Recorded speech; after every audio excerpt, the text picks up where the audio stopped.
Hey, you guys, so good to see you. Thanks for coming back. I'm so excited to talk to the moms today. All the moms who are building a business, working from home, trying to make it all come together so that they can be home while their kids are little or big, and how to make it all work. I'm going to talk specifically about what I did when my kids were little, because that's where those were the real first 2-3 years of my business. I had newborn twins, a 22-month-old and a 4-year-old, basically within the first second month that I started building my business.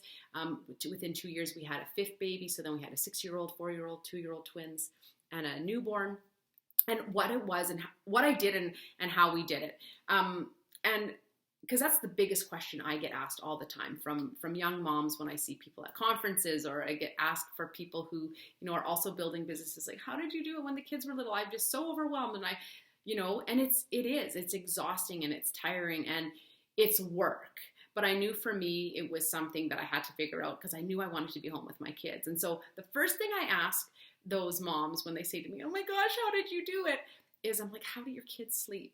And usually the moms that are really struggling, their kids are not sleeping well. They're not napping. They're not sleeping well at night. So then the mom is up at night. You're exhausted. So of course it's going to be difficult and it's going to be challenging to try and build a business when you have, you are overrun with lack of sleep, and also kids when they have lack of sleep that are not happy and they're irritable, and that's babies, right? They're gonna cry and they're gonna be irritable, but they're extra irritable when they're not on a good, really good sleep routine. And so a book that I read before I had my first son was called On Becoming Babywise by Ezzo.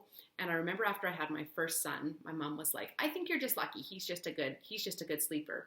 Then after I had my second son, we used the same principles. My husband and I we're on the same page. That's the other thing. Figure out your philosophy on parenting, and then you just kind of go with it. And so our second son also was a good sleeper. And she's like, you might be onto something. And then when we had twins and they were also followed the same kind of principles that we did with the older boys, she was like, okay, this book. I'm like, this book is magic. It is the best book. And it just basically helps you get them on a really flexible routine. That might not be for you. That's me and that's my philosophy. And it has worked amazing for our family. So getting them on a good sleep, feeding, and wake schedule where they have all three of those things in those kind of early years, and it's really great for their brain development, and it's really good for the parents because parents are also getting rest, and when we're rested, we have more energy and more to give, and that's also how I could build my business. So get good napping and sleeping habits into place right from the get-go. On Becoming Babywise is the book we used by Ezzo. I will write it in the show notes. Amazing book and really, really simple. If you guys want more information just specifically on sleeping and napping and all of kind of routines with little kids, I'm happy to do that. Absolutely happy to do that. I'm very passionate about those first few years and how that looks. First few years of life. Number two, I would work when they slept, and I would do the housework and the things that needed to get done as a regular kind of housewife or housework. I would do that with the kids, and when they were up, that was the thing.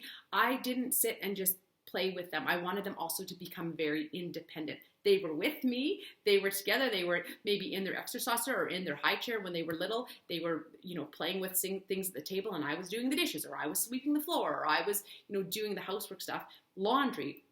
Then when they went down for a nap and they were sleeping, I knew I had a limited amount of time and I needed to get to work, and I had a schedule and a list, and I got stuff done. So that's where I lead into number 3. I scheduled my time.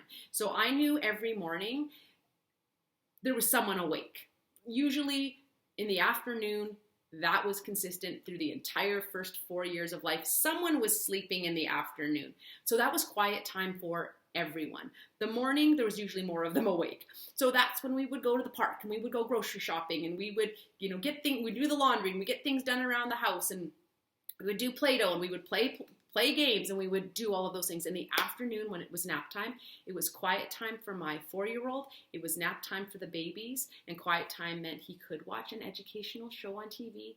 He could play a game or a puzzle, but he had to do something quietly independently because mom needed to work. And I would get in a good hour and a half, 2 hours someday of work. And then of course the kids went off to preschool and school and eventually, right? So I worked when they slept.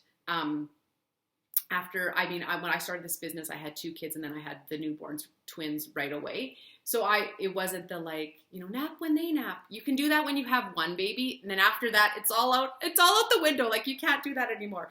And so I would work when they slept and I really got down to work. So 3 was scheduling that time to work. And you guys, 60 to 90 minute intervals is ideal. If you got 1 60 to 90 minute interval and you worked really focused in that time, you can get a lot accomplished. Not thinking about work, not thinking about the activity you need to do, not thinking about the calls you need to make, the people you need to follow up with, et cetera, but actually getting down to like those income producing activities that are, so the calls you're going to make, scheduling things.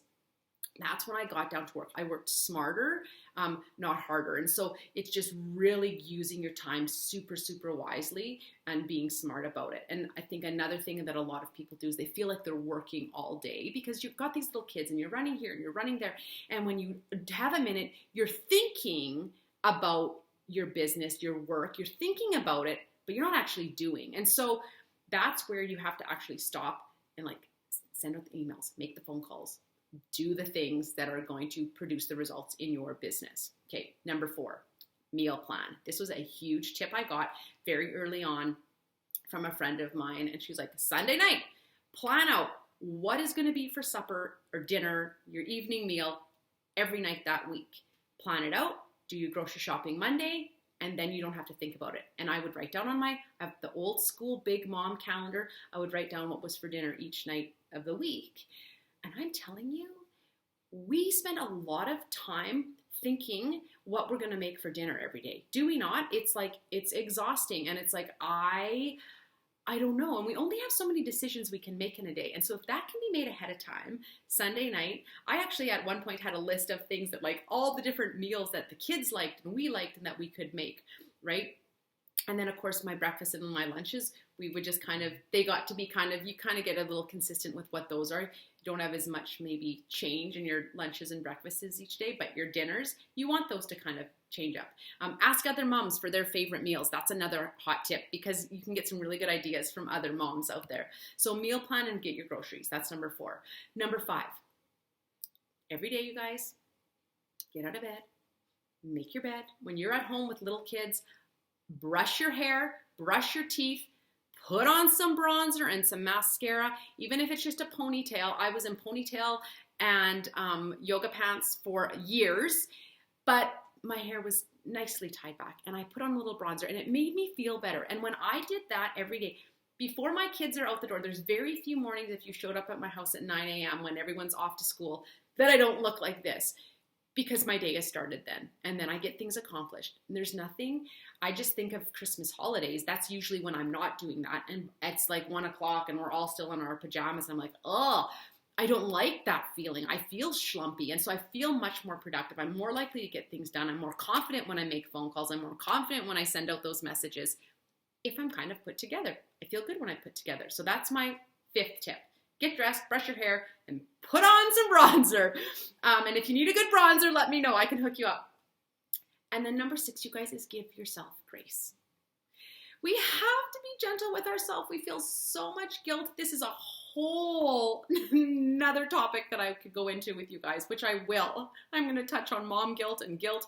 I could probably do an entire series on it because let's be real, it's really hard. And you guys, I would feel guilt when I was working my business because I wasn't with my kids. And then I would feel guilt when I was with the kids and I wasn't working my business because I wanted to work my business so that I could be with my kids. And it was this revolving circle. And so I just needed to schedule that dedicated time every day, Monday through Friday, where I really consistently worked my business. And usually it was nap time.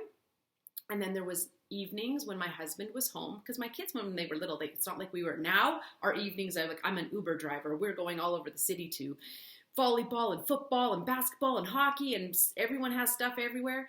But when they were little, it was more like get them to bed. And then that was another time I could work. I could carve out time in the evening where my husband, if they needed something, he was there. And I was like, I'm locking myself in the room. I'm taking an hour. So give yourself grace. I remember about 4 months into starting my business, because in Canada we get maternity leave, and I was on maternity leave and I was building this business, which really was, like I said, I was really working it around nap time and evenings when my husband was home. And so I remember just feeling guilty, thinking, oh, I should just be like off and enjoying the kids. I have this year of maternity leave, and I can worry about it later. And then I remember, and I had to stop myself. And that's where your rational brain has to stop in when you're having those guilt feelings, which I usually feel in my stomach. I don't know if that's where you feel guilt. And I had to stop myself and say, okay, or you can work this business extremely part-time while Brent is home, while the kids are sleeping and on nap time, and possibly at the end of this year, stay home with them indefinitely. So I could just enjoy the maternity leave, but then have to go back. Or I could take the time and work smart in the nooks and crannies so we could have, this life that we had dreamed of where we had flexibility and choice over me being home. And then eventually my husband coming home as well because of the business I grew. And so I had to stop myself. Give yourself grace. You're doing the best you can for them and for your business, and we're doing the best we can with what we know at the time. So the more you learn, the better you're going to get. The better you get at learning all these things and diving into reading and learning and following someone that you can learn from, a training like this, a podcast or a YouTube channel that connects with you. That's where you're going to grow and get better. I hope this has been helpful, you guys. It's a process. It's a journey. Enjoy it. Have fun with it. And again, give yourself a little grace. Take care, you guys. I can't wait to see you next week. We'll talk to you then.